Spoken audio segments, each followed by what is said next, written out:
ഇയ്യോബിന്റെ പുസ്തകം 1-ാം അധ്യായം 22-ാം വാക്യം.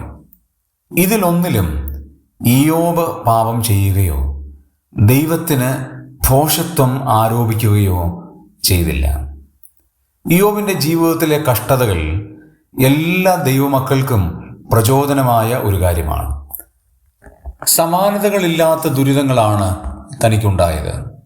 തൻ്റെ മക്കൾ കാളകളെ പൂട്ടുകയും പെൺകരുതുകളെ മേഞ്ഞുകൊണ്ടിരിക്കുകയും ചെയ്യുമ്പോൾ ശെബായർ വന്ന് പിടിച്ചുകൊണ്ടു പോവുകയും വേലക്കാരെ കൊല്ലുകയും ചെയ്തു എന്ന് കാണാൻ കഴിയും.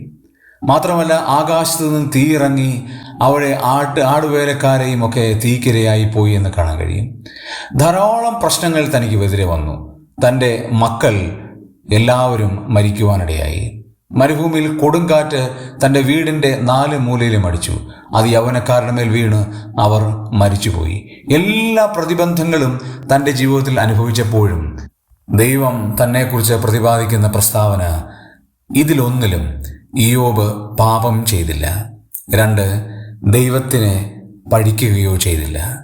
ഈ സംഭവിച്ചതെല്ലാം ഒരു നന്മയാണ് എന്ന് ചിന്തിക്കുവാനും ദൈവസന്നിധിയിൽ തന്നെ സമർപ്പിക്കുവാനും ഇയ്യോബിനായി എന്നുള്ളതാണ്.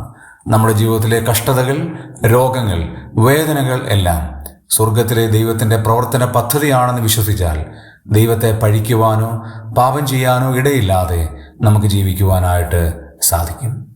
ഇയ്യോബിന് വന്ന കഷ്ടതകളുടെ ഒരു ചെറിയ അംശം പോലും നമുക്കാർക്കും വന്നില്ല എന്ന് തന്നെ നമുക്ക് വിശ്വസിക്കാം. ആകയാൽ ഇയ്യോബിനെ പോലെ ഭക്തന്മാരായി നമുക്ക് ജീവിക്കാം.